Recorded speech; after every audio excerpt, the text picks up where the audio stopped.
Здравейте отново, футболни запалянковци. Вчерашният фиш беше тотал щета. Както каза един приятел, трябва да гледаш надолу и навъсено, защото от 3 срещи 3 не познах. Просто, който ги е играл обратно, честито спечелил е. Но това е. Ще видим, за днеска съм подготвил 3 срещи. Идва любимата ми шампионска лига и да видим какво ще стане.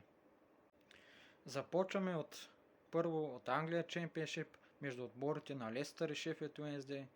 Лестър са първи, Шефилд Уенсдей са 23-ти. Лестър имат последните си мачове 3 победи, 1 равен и 1 загуба, а Шефилд Уенсдей имат 1 победа, 1 равен и 3 загуби. Според мен първият срещу 23-тия, тук според мен трябва да излезе чиста единица, без никакъв проблем.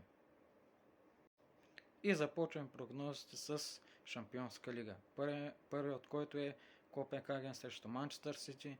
Според мен Манчестър Сити ще бие, но тук бих казал, че матчът ще излезе над 2,5 гола и да видим дали ще е така. И втория матч от Шампионска лига е между Лайпциг и Реал Мадрид. Реал Мадрид са в страхотна форма. Според мен този матч ще излезе над 2,5 гола. Може би и двойка, но аз ще заложа на 2,5 гола.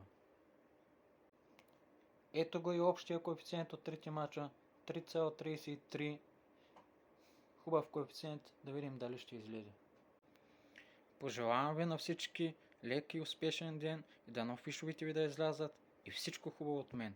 До утре!